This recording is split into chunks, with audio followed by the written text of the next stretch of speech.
Welcome back, folks. It's Monday, episode 151 of Two Chaps, Many Cultures. And, in recent times, we've been asked, are we going back to normal here in the US?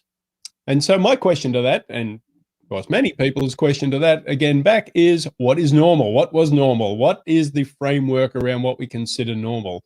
So we're going to talk about that today. And does it apply to the US today? Stick around.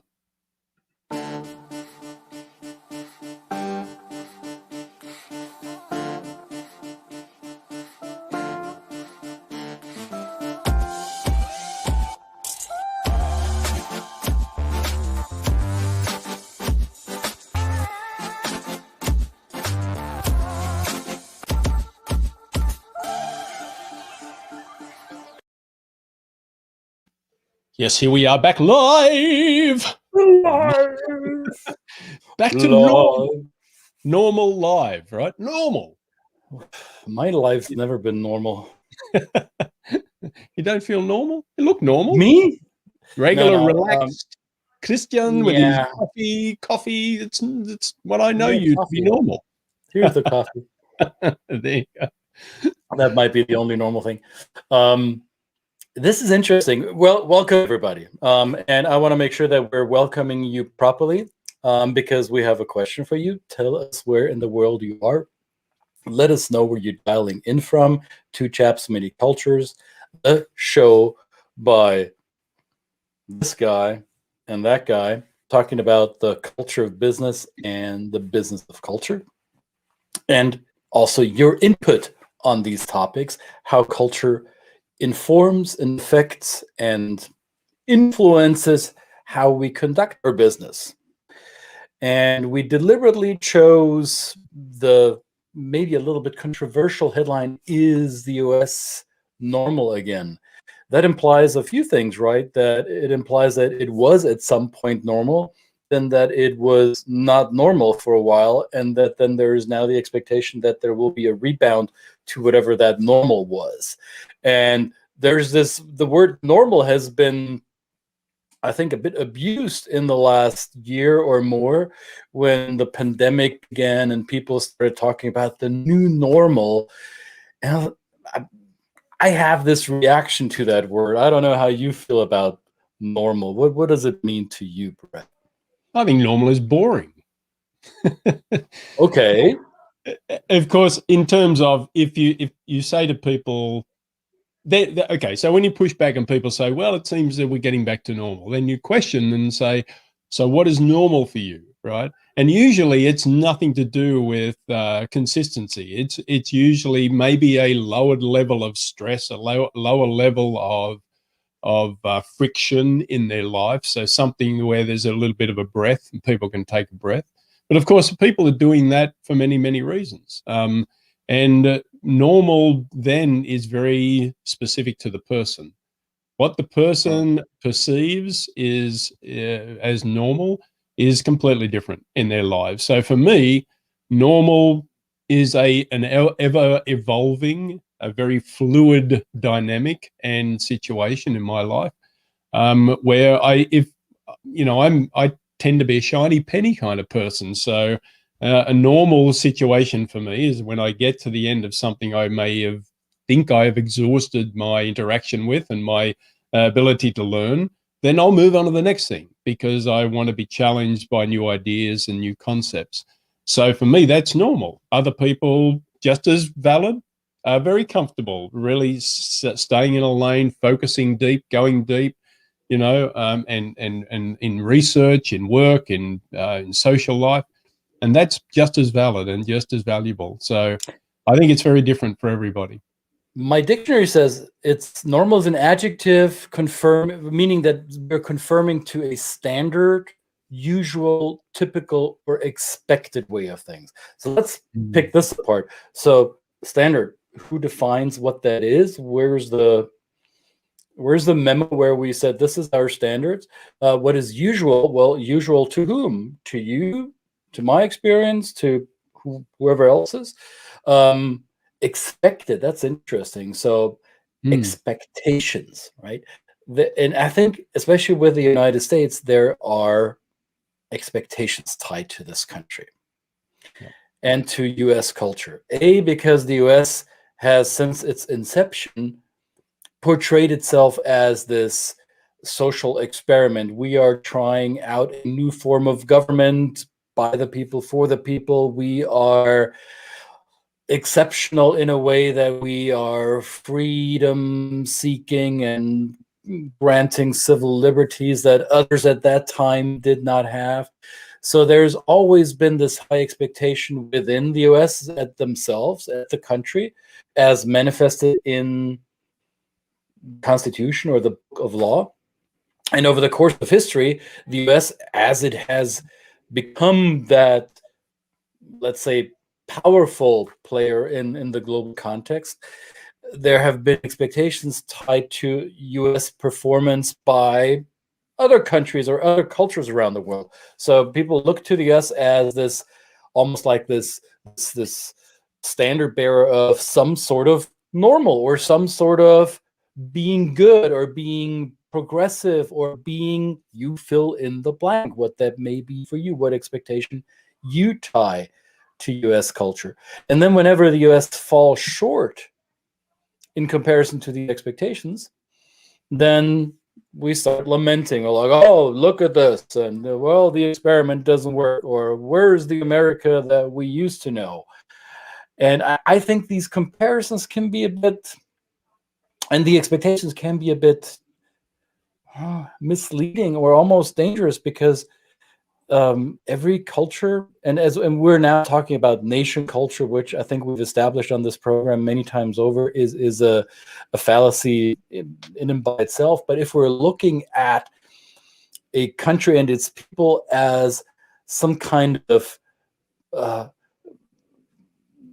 expectation or normal way of being, then we are neglecting that people evolve, and so do societies, as we have seen in the US in our lifetime, right, Brett? Well, I think you've that word experimentation, right? The experiment of what's expected. Experiments kind of bring to mind science, and scientific endeavors are usually started by a hypothesis of, this is what the ultimate, or what we think the ultimate outcome might be. Mm-hmm. But we're going to test the science. We're going to experiment with different dynamics so that we can either confirm our hypothesis or prove that it's not going to work at all. Now, they are two different diametrically opposed extremes. So somewhere down the middle is the truth. Somewhere down the middle is the normal outcome. And then, as all good scientists do, they then go back and retest. So I think it's a good way to describe what's happening here in this country. And right. I would argue that what has happened here in the last, I'm not just talking about the last 4 years, we're talking about the last 10, 12, 15, years, is a continuing part of that experiment, pushing the boundaries, leaning on the barriers, leaning over the barriers, seeing how far you can stretch it. And then that brings in different parts of society to do so. So the outside, people from the outside, other cultures who may view this through the lens of their own culture, if they come from so we might talk about this, we're going to talk about this later this week, tight kind of constraints in a culture, might kind of view that and think it's a little not normal. Right. And then, but that is through the lens of how they see it. So again, that's how we kind of frame it with our clients. And I think some of you may have seen the image and the headline for this episode, and some of you may have had this knee-jerk reaction of, oh, they're not going to talk politics. No. No. Let other people do that. That's not what we're here to talk about, because politics is a snapshot of current involvements or developments and how a society likes to be with each other, how they define their culture in that period of time. And that means that culture is not something that's stagnant, that will remain the same. If you look at US culture from 200 years ago, it's certainly not the way it is today. And much of it has to do with economic development that the world and country of the United States have experienced, and also because of the ongoing immigration and changing of the demographic fabric of this country. There is a continuous evolvement. Sometimes there's little spurts, a little sprints of evolvement, and they're like, ooh, things are changing quickly. Sometimes it takes a little longer.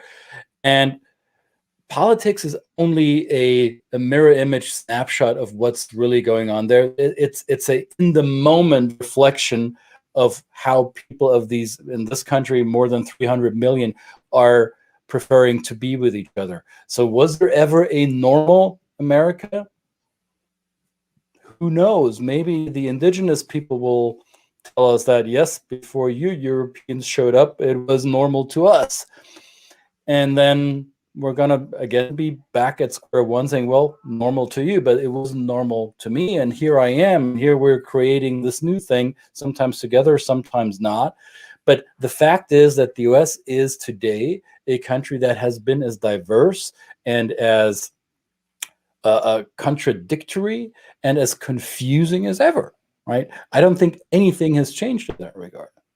No, that's right. And this comes from the historical evolution through, as you said, the native indigenous peoples of this land, and then through to the agrarian expansion of the country, through to industrialization and urbanization.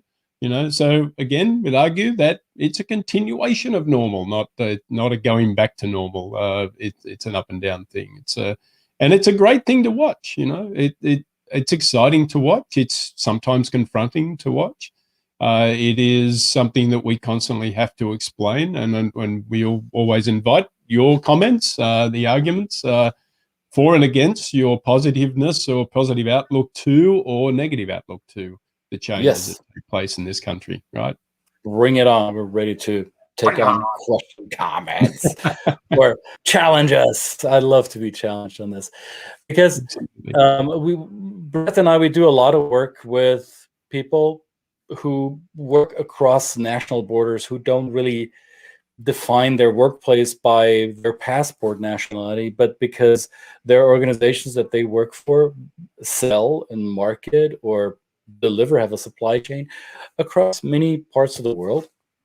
And oftentimes this includes the United States, right? So if you work with the US, if you're doing business with the US, you will sometimes ask yourself, what does this mean for business now that there is a change, or now that the way I think America is normal is not the way it was 5 or 10 or 15 years ago? What does this mean for me in working with my American partners or customers or suppliers? Do I engage with them in a different way? And my answer is yes. And it's always been yes, whether you found America to be normal your way or not.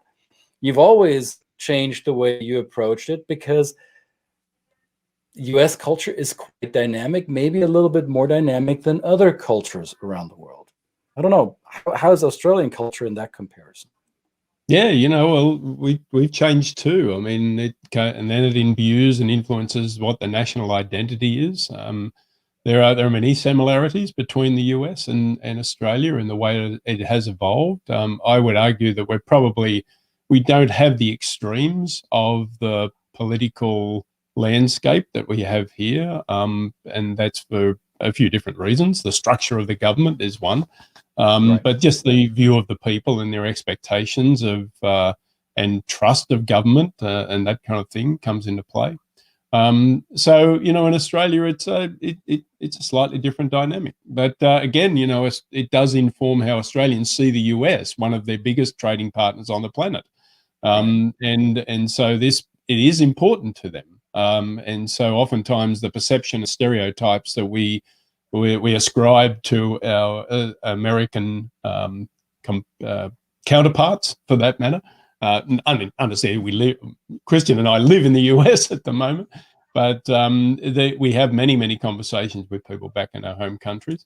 Now, Sue here. Hi, Sue. How are you today? And Hey, this is a good question. What even is the workplace in 2021? Do the same rules apply after this current whether it be the pandemic or whether it be the political machinations and structure of the country, does the workplace even look the same, feel the same? Should you have the same expectations? Be interested in kind of, even though we're kind of, we would try and answer the question, Sue, what would be your definition? And what do you say, Christian? And I would argue that the workplace, and I like the way that Sue put it in quotation marks, I think the workplace has become a different concept, just like home has become a different concept for those of us who work globally and who have moved around. Now, a lot more people are being challenged in defining what is the workplace, which I think is synonymous to the home concept, where I feel like my work matters, where my work belongs, where it's acknowledged and recognized, and where I am important, right? So now this concept is changing, and it's becoming a lot more fluid. Also meaning that I am exposed to a whole lot more different cultures in the quote-unquote workplace or in my work-related interactions with others, because let's face it, people don't necessarily need to hire top talent within a 100-mile radius around their company building anymore. They are now hiring globally much more so than they've ever done, because with work from home or remote work, it matters even less now where your best talent in the market is located. So doing business with the US means that you might not be doing business with somebody who was raised in the US. You might work with a US company, and the counterpart that you're interacting with may be in India, maybe in Nigeria, or maybe in Norway. So hard to tell. Good question, Sue. Yeah, or Japan, which Sue has some wonderful insights into. But hey, Sue, good to see you, mate. So the idea of course, that something is normal, and especially tied with expectation of the United States as a country, is, I think, it is a mindset that often is found, that I find often in cultures that have a longer history, right? So Europe, which is home to my native country, Europeans as still the part of the population in the United States to which most people have a ancestral connection, right? Europe has this interesting perspective on the US as well. Well, what are the kiddos doing over there on the other side of the big water, right? I mean, they're growing up now. They're not babies anymore. They grew out of their diapers and they're out of the terrible twos. Are they overcoming their puberty anytime soon? Oh, look at them now. They're still acting up. Oh gosh, when will the hormonal levels ever be normal again? So I'm taking a parenting approach, as you can say. And I think this is a quite condescending point of view on US culture, because it implies, or I think it implies that we Europeans have so much more experience, therefore we are smarter about how we approach our being with each other, our social norms. And it's easy to chastise the US for violations of what we consider to be normal, because we downplay and say, oh, well, it's such a young culture and they're still finding themselves in that world. Nonsense.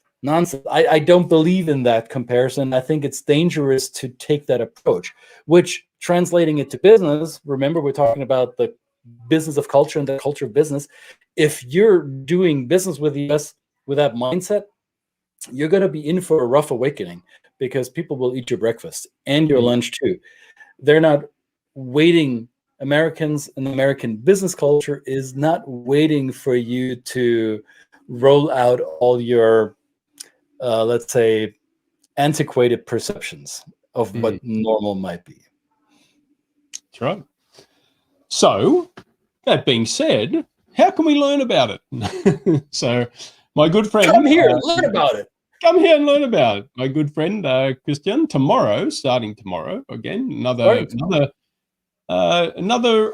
episode, or another, what do you say? Another iteration, updated iteration of doing business with the US is available taking place tomorrow and Thursday, where Christian I will not be able to join tomorrow. I have other commitments, but I will be there Thursday. Yeah, I know. Where will you be? What kind of excuse is that? I'll be talking about Australia tomorrow, but that's a whole Okay, different that is a good excuse. That is a good excuse. Yeah. I'll be you can talking explain about to people why there's no more Australian news on social media. You can do. I'm sure you can. That's right. No more Facebook. No more Facebook. That's right. That's a different episode. That's a whole different topic. It's a whole different topic. Yes. Since we now established that your idea of what normal is maybe something for the dustbin, let's explore other ideas of how cultures manifest themselves and how we interact with them in a way that not only serves our personal agendas, but is a win-win proposition. So as my dad always says, a business is only a business if both parties have something to take away from it. So let's talk about doing business with the United States. It's a live training course starting tomorrow, and the second part on Thursday. It's 3 hours total, meaning 90 minutes per session. We'll start tomorrow at 11 Eastern time, which will be 5 p.m. 1700 hours in Central Europe, and bloody early morning 8 a.m. on the West Coast. Either way, if you want to find out more, if you want to know the details, we're only throwing this in here as a bit of information, but if you want more information around this, I put the link in the chat box, and you should be able to click it, and it will take you to the curriculum of the course and what it takes for you to be a part of it. I'd love to see you there. Brett might actually join us on day 2. Who knows? I'm still gonna light the fire under his Australian butt and see if he'll come join us, and we'll talk about this, and we'll learn together. How's that? Absolutely. And what will be normal is the wonderful expertise delivered by my good friend here, and that will be normal. That I can guarantee. That is normal. It will be. Don't make a liar of me now. Don't make a liar. Okay. One of my teachers, when I was already an adult, so this is not my school teacher, but a mentor of sorts, used the phrase fab normal, because we're fabulous with all our flaws and mistakes that we have, and that makes us fab normal. Not sure if I like the word, but it sounds better than normal. So there we go. Yeah. Sue has got the cultural norms seem disrupted or antiquated. Yes. Have we moved on from some of these norms? Will we never go back to what we consider normal? Quadruple pandemic, which is right. It's not just one pandemic, right? It is many, many things that have come to the surface and bubbled to the surface in this society, and as happens in many societies. The pandemic, racism, economic impact, right? It's exposed some inequalities that have existed, but in a socio-economic sense, and also disinformation. These are great points. These are 4 things that, what is fact, what is seen as fact, what is trusted, and what you can take to the bank and what you can't. That's a great point. And in the spirit of returning to something that we had before, I think the level of disinformation, at least from what I can measure personally, this is very unscientific, just from my own experience in the last few weeks, I think the level of disinformation, this dissemination, spreading thereof, has gone back. At least I feel. I might be wrong. Others may have a different view of this. It seems that where society is not as agitated anymore. The energy levels on each side of the spectrum, or on the, I don't know, there might be more than 2. The amplitude, the emotional amplitude has been coming down a little bit. I hope that trend continues. So if we're going to go back to whatever quote unquote normal, it may just be a heartbeat that's not above 150, right? Right. Yeah, no, that's a good point. I actually, just anecdotally, I feel the same way. I think that some of this knee-jerk embrace of stuff that is just so crazy is a little, people are a little less susceptible to that. perhaps. I hope, but that seems to be anecdotally what I see as well. Interested to hear what your thoughts are.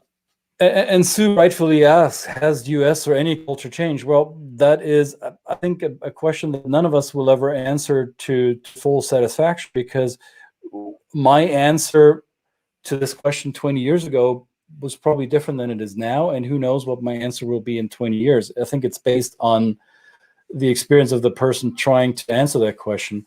I watched, and this is super topical, I watched a movie yesterday from 2012, and it's called Killing Them Softly, a neo-noir movie. Not everybody's cup of tea, but Brad Pitt, who's one of the lead actors in that movie, at the end of that movie says, in America, you're all on your own. America is not a country, it's a business. And that is obviously only one way of looking at US culture. But some might see it that way, right? I never saw it that way 20 years ago. There may have been a phase in my life where I experienced US culture as very transactional and only everyone fighting for themselves, dog eat dog. And I see it differently today. And it has nothing to do with politics. It has a lot to do with my personal journey, with me maturing into the human that I am today, as a father, as a husband, as a neighbor. And the way I look at it now is different than it was 20 years ago. So that's a tough question to answer. I would suspect Sue and everyone else who's asking, do cultures change? I do think they do. I think they change at a speed that is not within our conscious perception. Sometimes faster than we can perceive, sometimes at glacial speeds where we don't even notice it. So that's a cop-out answer, I know, but I'm going to leave it at that. Yeah. Well, I think the way I look at it is that I hope it does. I hope it's changed, I hope it will always change. It will be influenced by the cultures that come and embrace, different countries, especially if it's a country that accepts a lot of immigration and different styles. So, but we have to recognize there are people that won't like that. They will push against that because they feel that the change in culture is something that is negative. I always see it as something positive. I've probably changed my perception of that again in the last 20 or so years. That the more change, the better. The more change, the more learning. The more change, the more interaction, the more embrace of differences, the more comfort. Yeah, but that's not normal, Brett. You're telling me I have to accept a new normal? I don't want that. That's right. I know it's difficult, but you can do it. You can do it. Will you help me, mate? Except maybe changing your brand of coffee might be a little bit harder, but that's a whole other discussion. Hell no. Karen, does the culture change or the prism from which we view it? Bang! Look at that. Making my point, Miss Fouts. Absolutely. We will talk about the prism later this week with a very special guest. We'll talk about how we are viewing it. That's a good segue into that Thursday, I believe it is. Absolutely. I think it is, yeah. So stay tuned. So if you haven't seen that on LinkedIn, on Facebook, on all the other socials, we posted the rundown for this week. So be in our favors and keep watching, right? If you're not watching, you're not normal. That's right. Stick around. Reach out if you like what you hear. If you don't like what you hear, subscribe to our channel and channels, and let us know. We want to know what your points are, which is very important for us to know. Otherwise, we could just go on and be normal, which it wouldn't be normal. Let's not do that. Let's not do that again. All right.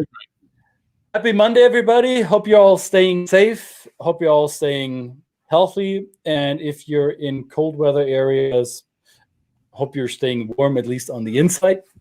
If you're in the blistering heat of summer around the globe, then hopefully you have some refreshments nearby. And this was it for Monday. Two chaps are out. See you again tomorrow. Bye-bye. Bye.